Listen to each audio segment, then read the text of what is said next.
जुल्फ़कार अली भुट्टो शहीद के बारे में कहा जाता है कि वो इक़्तिदार का सख्त भूखा था और मशरक़ी पाकिस्तान की अलहदगी भुट्टो की यही इक़्तिदार हिर्स वजह बनी।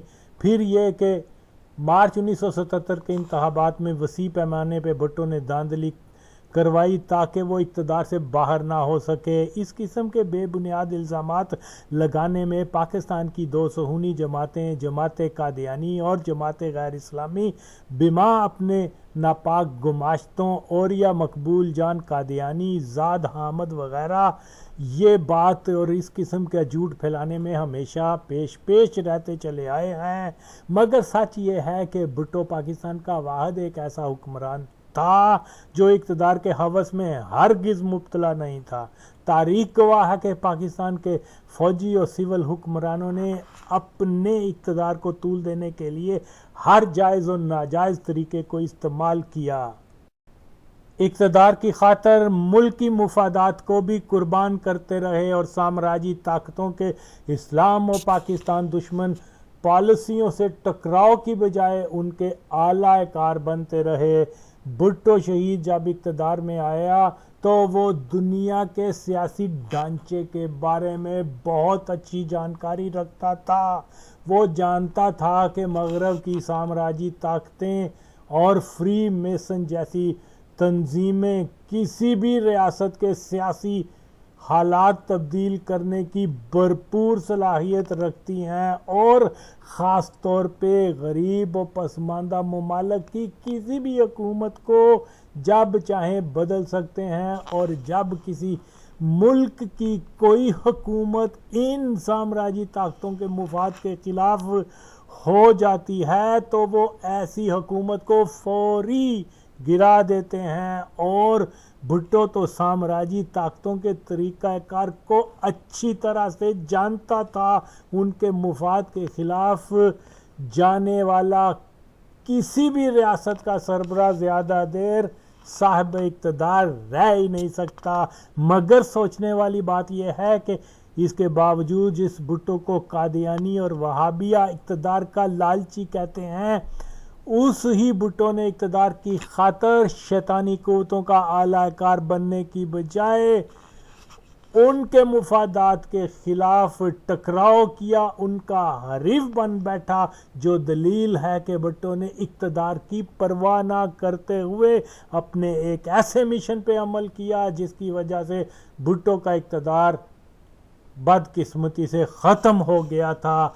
तो भुट्टो पाकिस्तान की तारीख का पहला हुक्मरान था जिसने अपने इक़्तिदार को ख़तरे में डाल दिया और इक़्तिदार बचाने के लिए इस्लाम दुश्मन साम्राज्यी क़ुव्वतों की पॉलिसी को ठुकरा दिया, उसको इख्तियार ना किया। मगर इसके बावजूद इस्लाम और पाकिस्तान दुश्मन क़ुव्वतों के कुत्ते और या कादियानी ज़ाद हमीद जैसे पलीद हर वक्त भुट्टो को इक़्तिदार की हवस में मुब्तला शख्स कहते हैं, जबकि इक़्तिदार की हवस उस ख्वाजा निज़ामुद्दीन को थी जिसने इक़्तिदार बचाने के लिए 1953 में 10,000 मुसलमानों को शहीद कर डाला कादियानियों की खातर। क्योंकि कादियानी पाकिस्तान के इक़्तिदार के पिलर हैं। उस गुलाम मोहम्मद को इक़्तिदार की लालच थी जिसने कादियानियों की हर बात को कबूल किया। उस अयूब खान को लालच थी जिसने पाकिस्तान को अमेरिका का गुलाम बना दिया। उस यह्या खान में इक़्तिदार की लालच थी जो इक़्तिदार में रहने के लिए कादियानी फौजी जर्नलों के दबाव में टिक्का खान जैसे कट्टर कादियानी को बंगालियों के कत्ल का परवाना देने वाला था। वो कादियानी ज़ियाउल हक इक़्तिदार का भूखा था जिसने अमेरिका और कादियानी जमात के कहने पे भुट्टो के इस्लामी ब्लॉक बनाने के मंसूबे को सबोताज किया। वो बेज़मीर इक़्तिदार की भूखी थी जिसने कुफ़ार के कहने पे गुस्ताखाने रसूल सल्लल्लाहु अलैहि वसल्लम को जेल से यूरोप भेज दिया। वो नवाज शरीफ इक़्तिदार का रसिया था जिसने कादियानी जमात के कहने पर मुमताज़ कादरी को फांसी दी।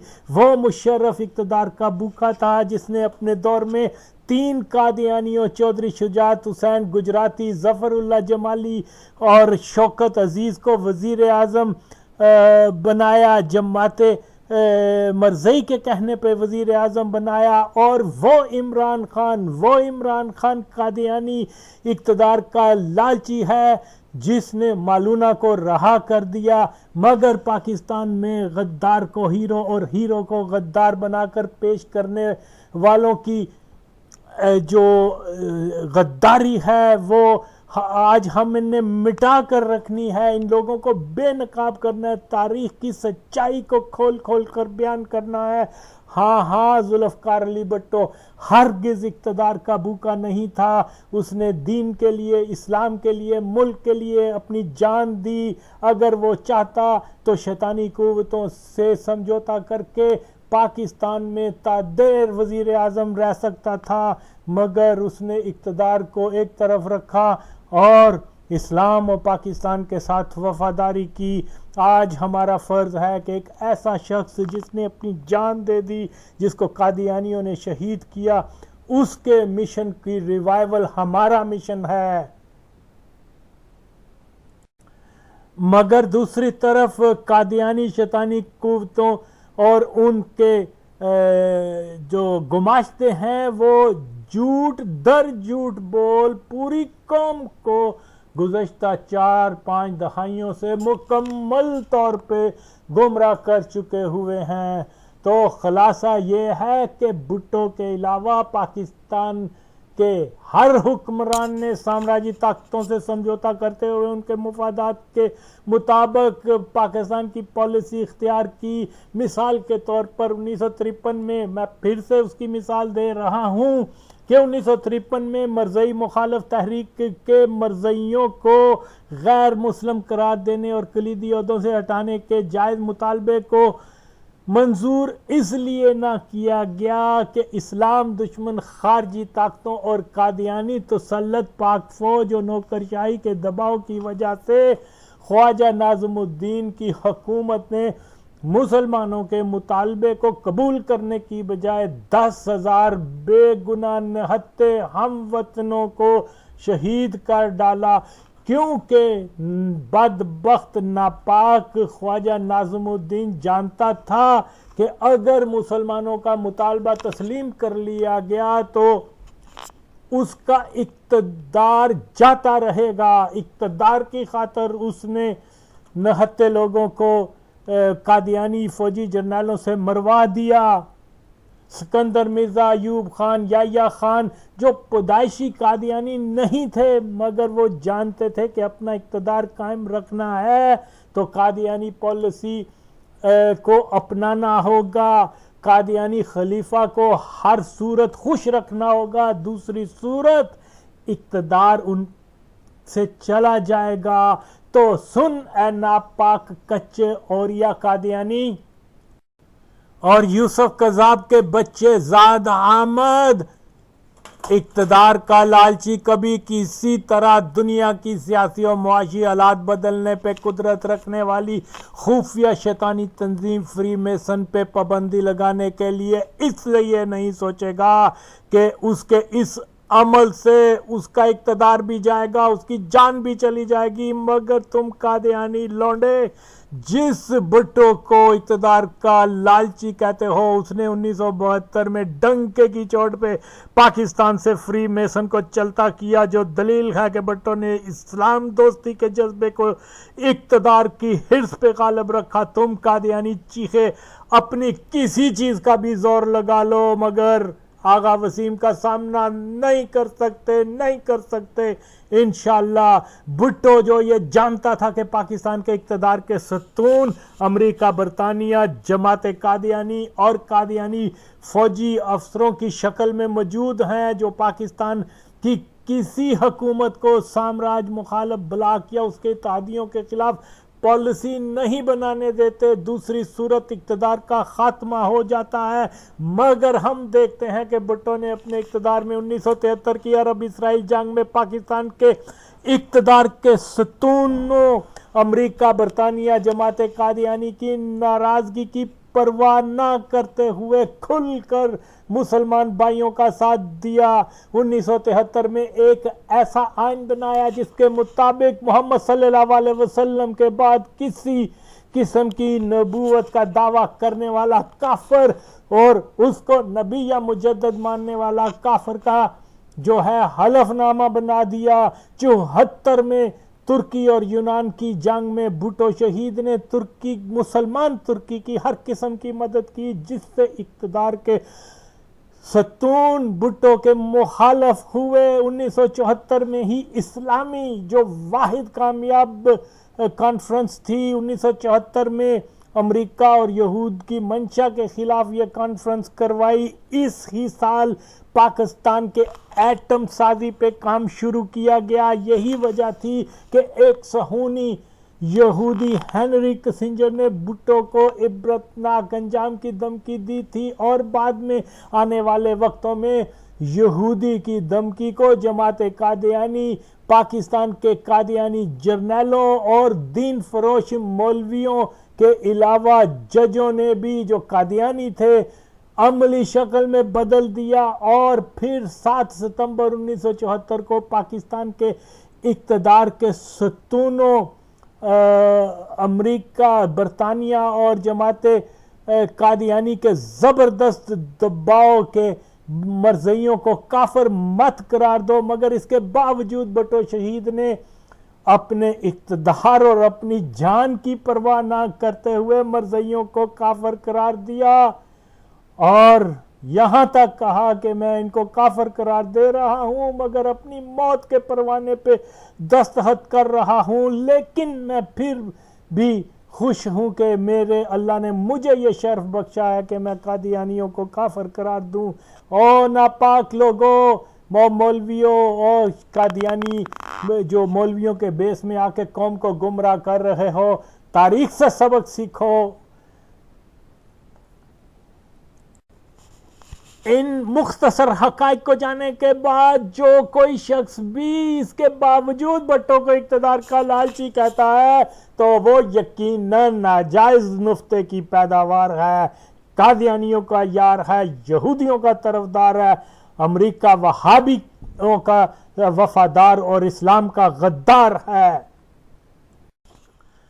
बहरहाल इसमें शक नहीं कि भुट्टो ज़ाती तौर पे इस बात का मुकम्मल अदराक रखता था कि पाकिस्तान के इदारों और ख़ास तौर पर फ़ौज का अफसर तबका मुकम्मल तौर पर कादियानियों पे मुश्तमिल होता है और इनका तमाम रुझान कादियानी मुफाद की रखवाली की तरफ होता है। इनकी पहली मोहब्बत कादियान से वफादारी है, ना कि पाकिस्तान से। कहा जाता है कि भुट्टो को फ़ौज से हर वक्त ख़तरा लगा रहता था। जी नहीं, भुट्टो को फ़ौज से नहीं बल्कि फ़ौज के मरज़ई अफसरान से ख़तरा इसलिए था कि भुट्टो जानता था कि ब्रिटिश इंडिया आर्मी की पैदावार पाकिस्तानी GHQ पे मुसल्लत है और डर्टी डजन कादियानी फौजी जर्नल किसी भी साम्राज्य मुखालिफ हुकूमत को पाकिस्तान में चलने नहीं देंगे। और भुट्टो कादियानी फौजी अफसरान के तसल्लुत के मुकाबले एक ऐसी कुव्वत वजूद में लाना चाहता था जिसका वजूद पाकिस्तानी फौज को सियासत और अंदरूनी हालात में मुदाखलत से दूर रखे, जिससे कादियानी तसल्लुत फौजी अफसरान का सियासत पे असर कम हो सके, पुलिस के करप्ट निज़ाम को दुरुस्त किया जा सके और मुल्क में लॉ एंड ऑर्डर का एक मौसर इंतज़ाम पैदा किया जा सके। इसी सोच के मुताबिक भुट्टो शहीद ने फेडरल सिक्योरिटी फोर्स तश्कील दी थी, मगर भुट्टो की इस कोशिश को पहले दिन से ही कादियानी इस्टेब्लिशमेंट ने नाकाम बना दिया और ऐसे हालात पैदा कर दिए कि भुट्टो जैसा ज़हीन इंसान भी एक छुपे कादियानी मसूद महमूद को फेडरल सिक्योरिटी फोर्स का अफसर बना दिया।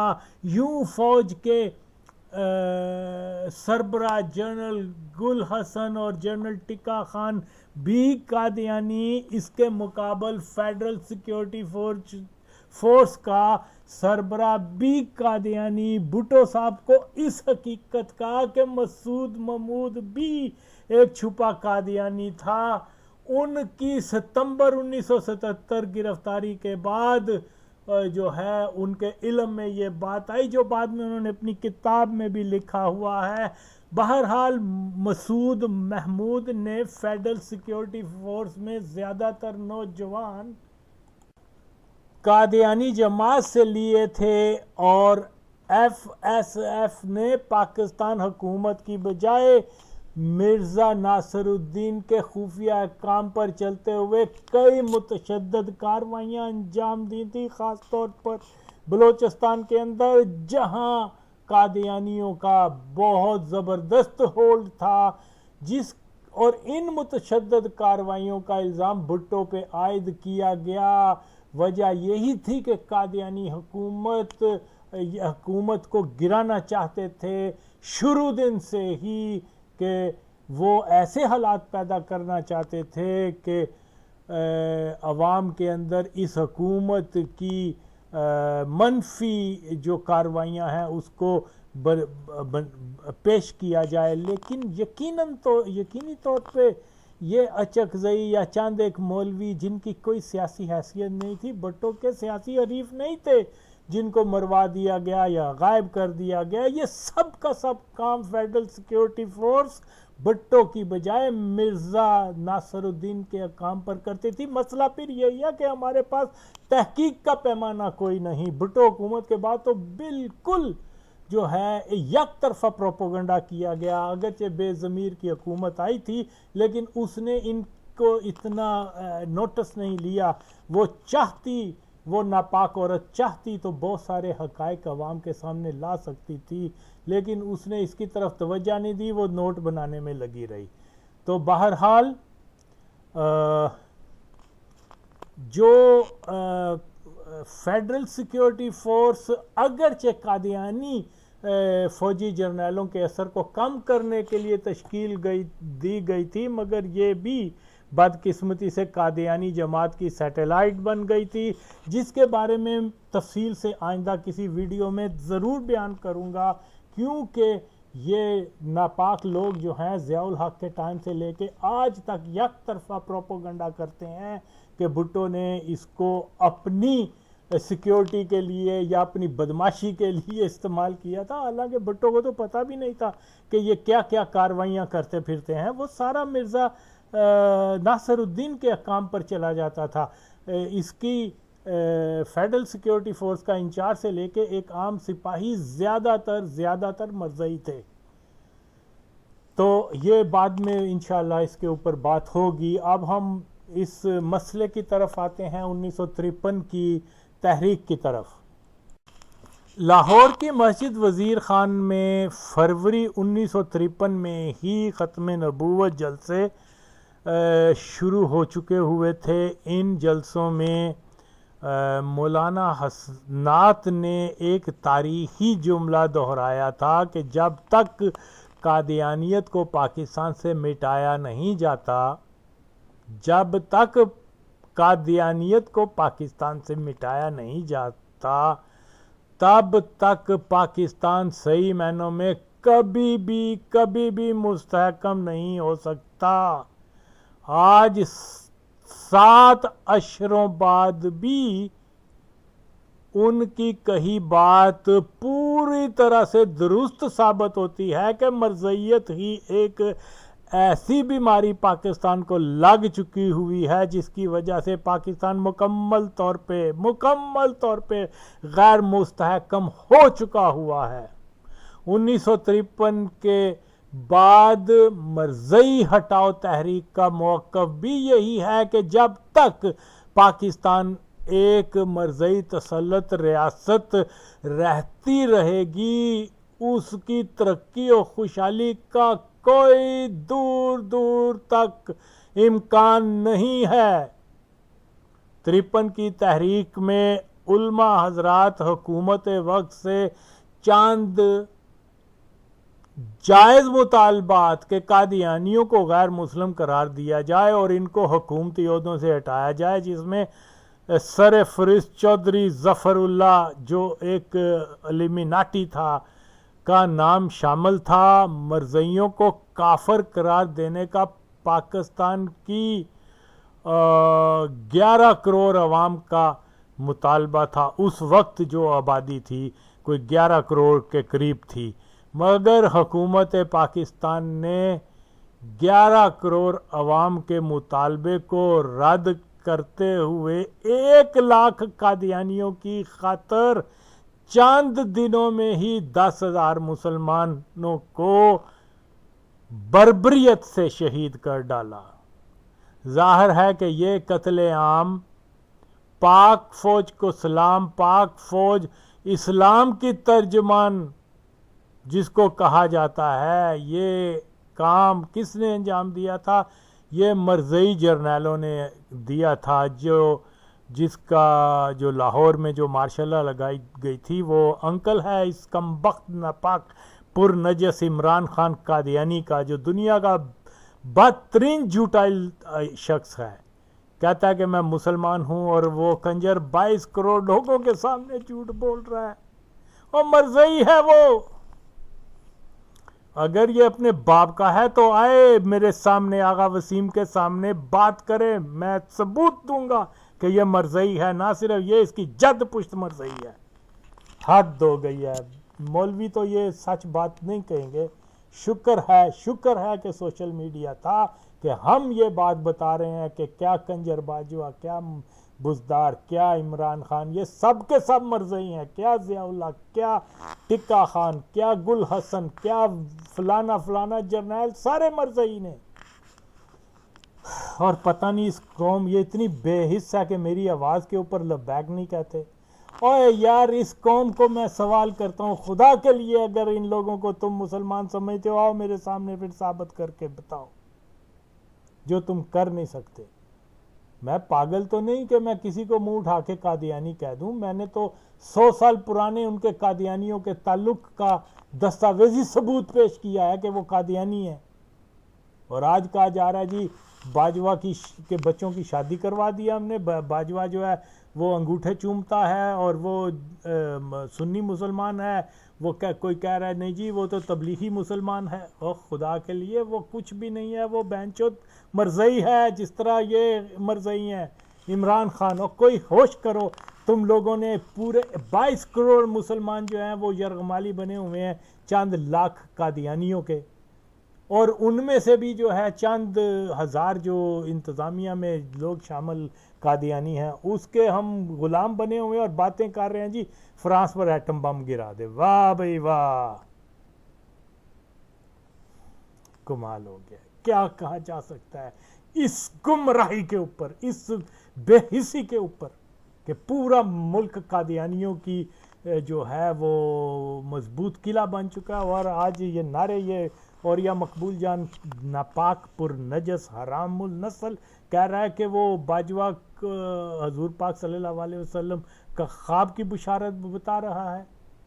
ओए कंजरा, ओए तू अगर अपने प्यो दे है ना तो आ पहले उसनू मुसलमान साबित कर। और कुत्ती के गलीज इंसान और नापाक आदमी, तू बता कैसे कि किस दलील के ऊपर तू उसको मुसलमान कह रहा है?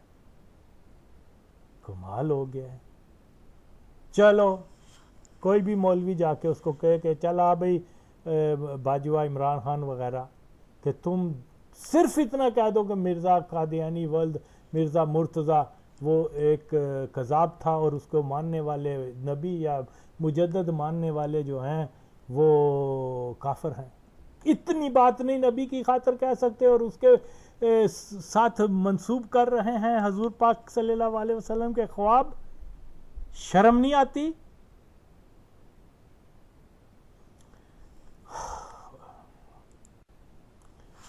पाकिस्तान जिसकी आबादी 98% मुसलमान और 0.1%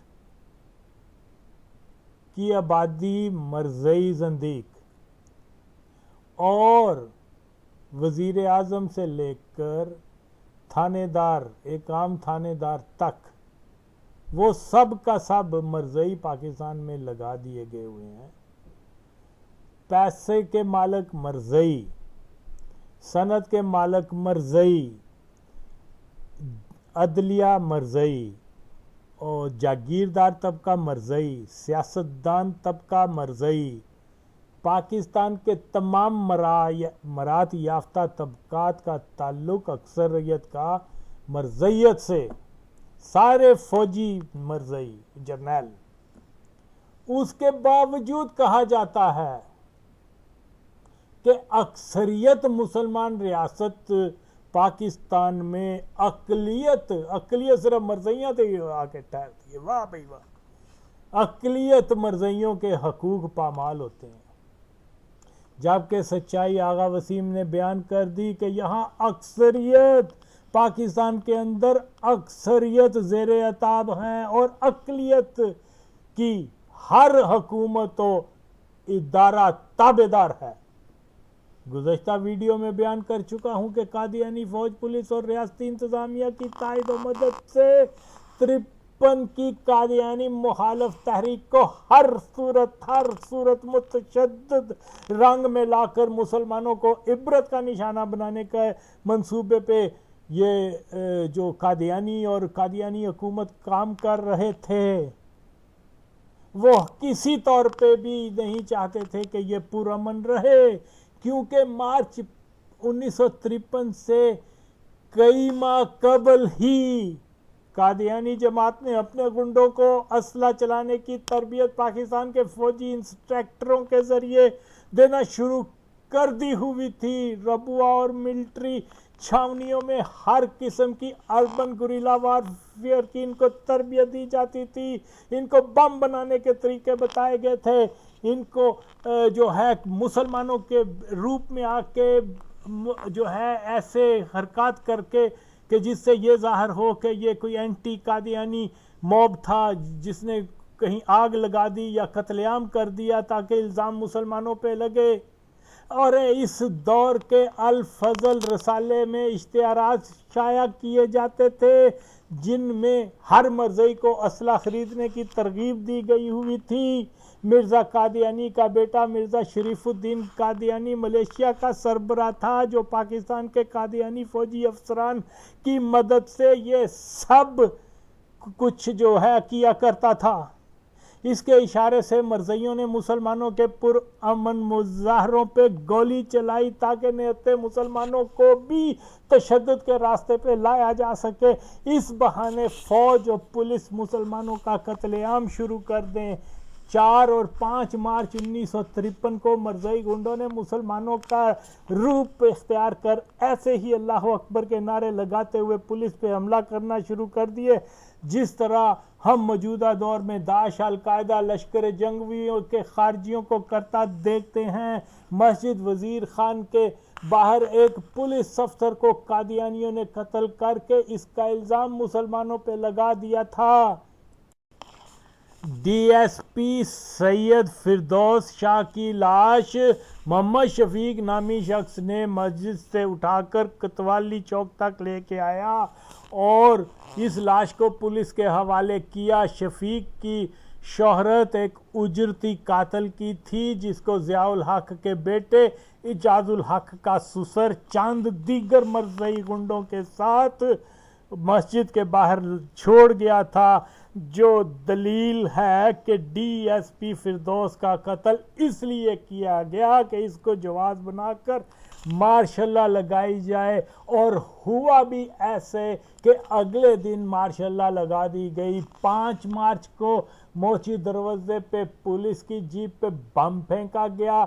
मस्जिद वजीर खान के बाहर एक पुलिस अफसर का कत्ल किया गया जो कि कादियानी जमात और पाकिस्तान की फौज के कादियानी अफसरान की मुश्तरका साजबाज का तयशुदा मंसूबा था, ताकि इससे अगले दिन यानी 6 मार्च को मार्शल लगाकर मुसलमानों को मारने के मंसूबे पे अमल किया जाए।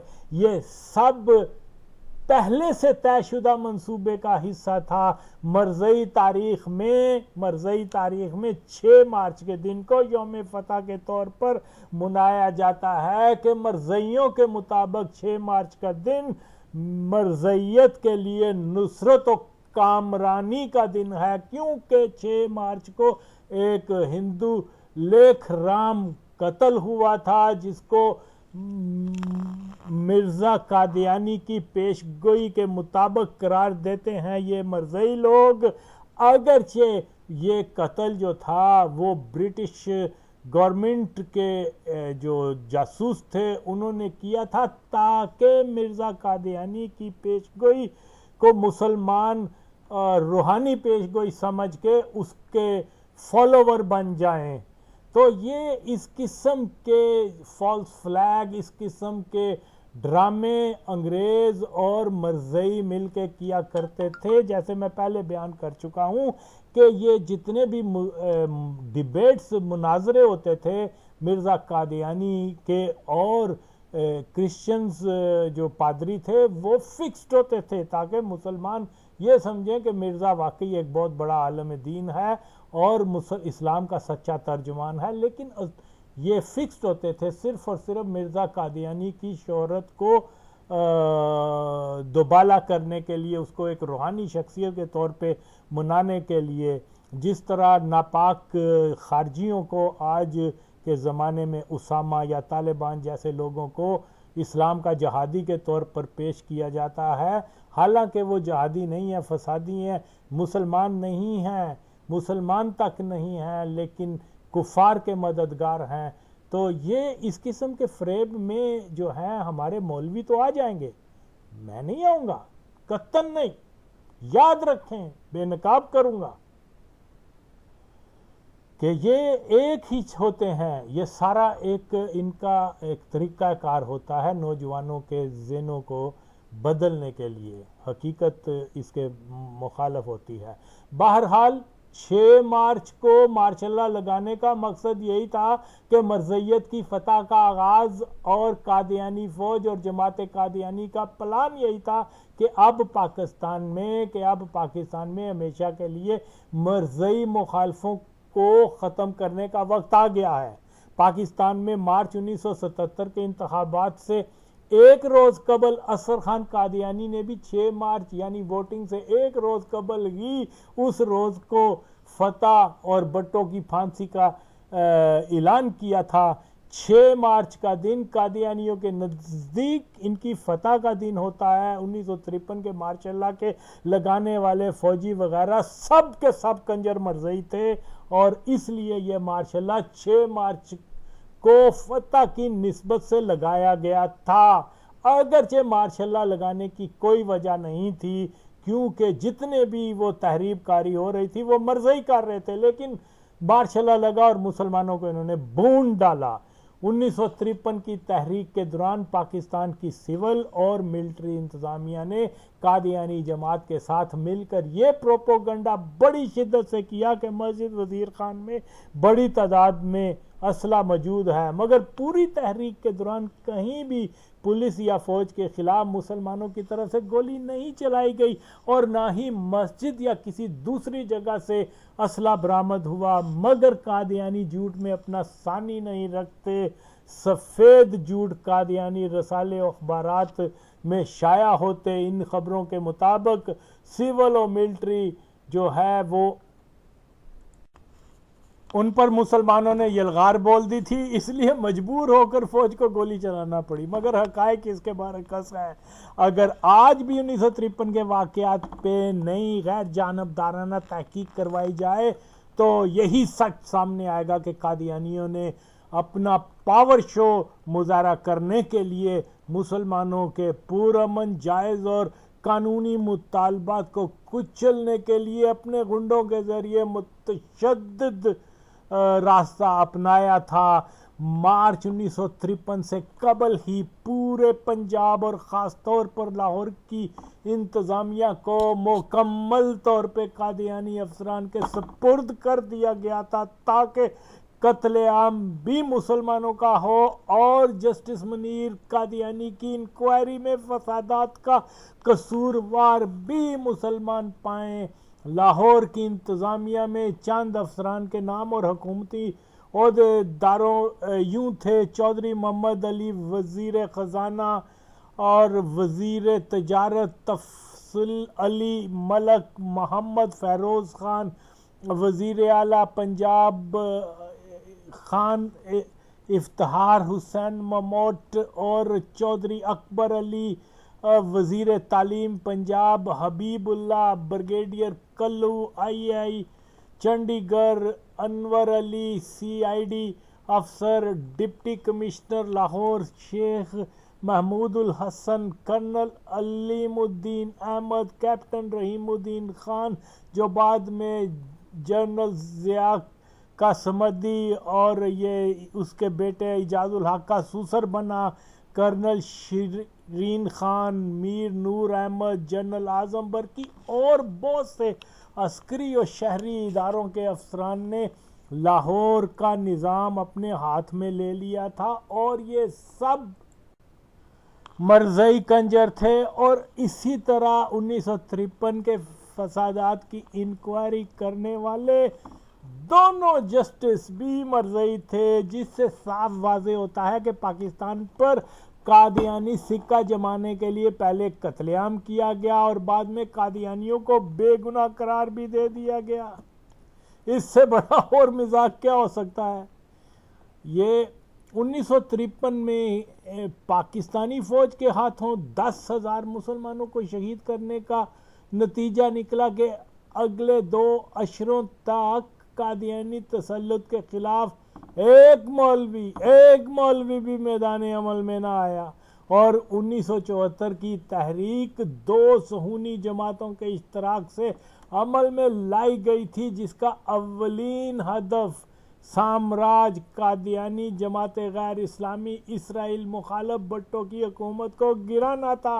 मगर अल्लाह को कुछ और ही मंजूर था कि कादियानी सोच भी नहीं सकते थे कि भुट्टो या कोई दूसरा इस पोजीशन में आ सकता है कि हमें काफिर करार दे सके, क्योंकि पाकिस्तान की आर्म फोर्सेस और दीगर रियासती इदारों पे कादियानियों का मुकम्मल कंट्रोल था और वो पूरे तमाद थे कि कोई भी उनको पाकिस्तान से जो है गैर मुस्लिम करार नहीं दे सकता।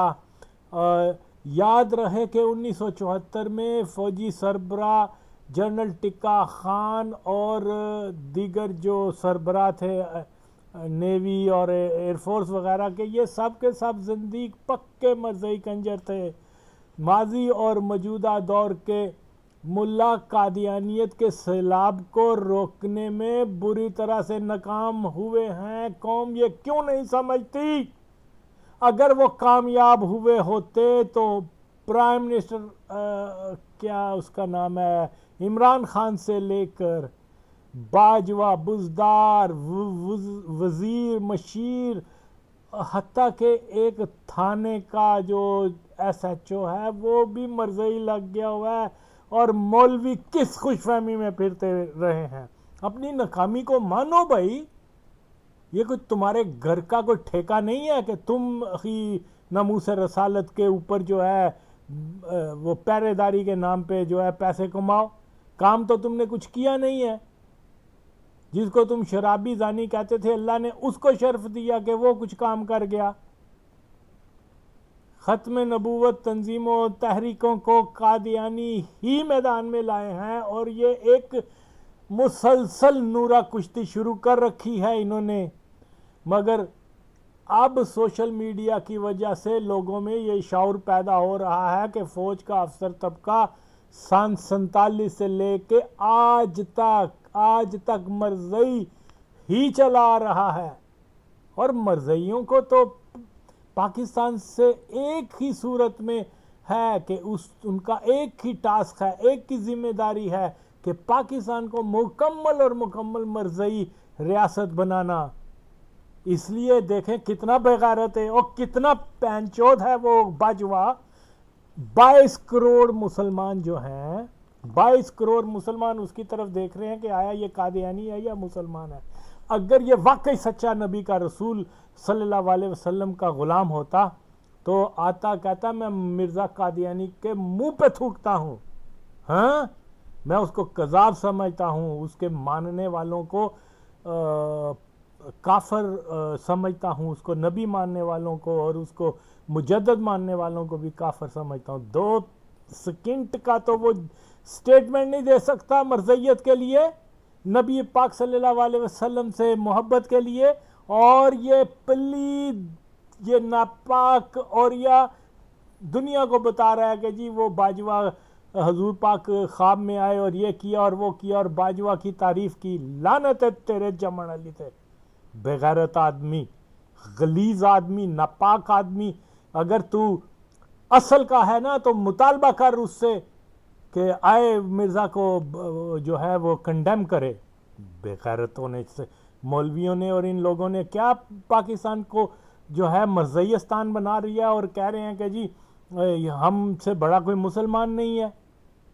अब ये वक्त गया, अब ये वक्त है सच्चाई का। ये चैलेंज है पाकिस्तान के फौजी अफसरान को कि अगर वो मुसलमान हैं तो आएँ, कहें कि नहीं हम मिर्ज़ा कादियानी पे लानत भेजते हैं। इन बगैरतों ने तो अंग्रेज़ों को पता नहीं खुश करने के लिए इनके बड़ों ने क्या कुछ किया हुआ है। और आज यहाँ बताया जा रहा है जी फलाना ब्रिगेडियर, फलाना जनरल, फलाना वो। हरगिज़ नहीं, पाकिस्तान की फ़ौज का मुसलमान तबका वो हमारे भाई हैं और वो यकीनन और यकीनन एक दिन फ़ौज को इस नापाक मर्ज़ियत से ख़त्म करके रहेंगे इंशाअल्लाह। पाकिस्तानी कौम की पसंद है या तो वो मर्ज़ई जर्नलों को सलाम करते हुए पाक फ़ौज जिंदाबाद के नारे लगाएं, या फिर नबी सल्लल्लाहु अलैहि वसल्लम की नामूस पाक की खातर फ़ौज के मर्ज़ई अफसरान के खिलाफ खड़े हो जाएं। मर्ज़ई हटाओ तहरीक का मंशूर और नज़रिया अपनाएं। मर्ज़ई हटाओ तहरीक का अव्वलीन मुतालबा यही है कि मर्ज़ई को मर्ज़ई बोला जाए। हर इदारे और ख़ास तौर पर आर्म फोर्सेस से तमाम मर्ज़इयों को निकाला जाए। 1953 की इंक्वायरी रिपोर्ट मर्ज़इयों की बनाई हुई है, इसको काले दम करार दिया जाए। 1953 के कत्ले आम पे फौजी इदारा माफ़ी तलब करे। जनरल आज़म के नाम पे बनी मार्केट का नाम बदला जाए। शोहदा 53 की यादगार तामीर की जाए। ज़िया कंजर कादियानी था, उसकी कब्र को एक मस्जिद से हटाकर रबवा मुंतकिल किया जाए। जनरल रहीमुद्दीन खान पे कत्ल का मुकदमा, 69 मुसलमानों पे 1953 में कत्ल का मुकदमा कायम किया जाए। इमरान खान बाजवा बुजदार से शरीयत के मुताबिक उनसे मिर्ज़ा कादियानी का नाम से रद्दियत का जो शरई हलफ है वो लिया जाए।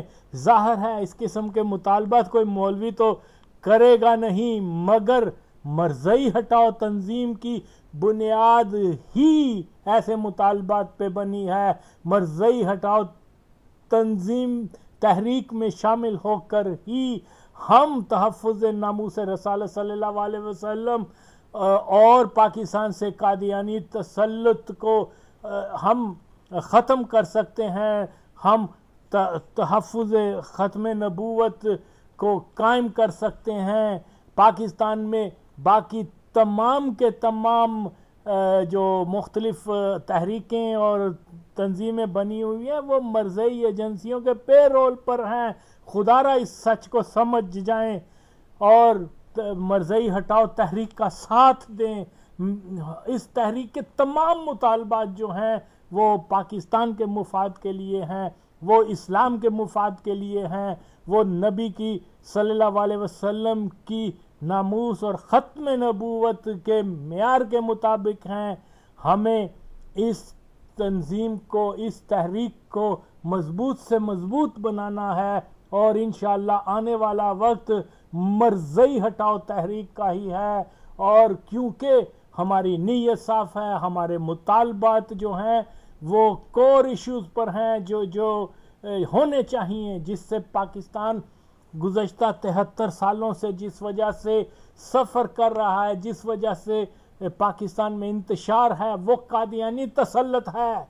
ये कादियानी तसल्लुत ख़त्म होगा, मुल्क से महंगाई ख़त्म होगी, दौलत की तकसीम मुसावी होगी, खुशहाली आएगी, तरक्की होगी, पाकिस्तान एक तवाना ताकतवर मुल्क बनेगा। और जब तक कादियानी इस मुल्क पे राज कर रहे हैं, खुदा की कसम हम नीचे से नीचे जाएंगे, हम जवाल पजीर होते जाएंगे और अल्लाह ना करे कि हमारा मुल्क तबाह हो जाए। मर्ज़इयों को इससे कोई परवाह नहीं है।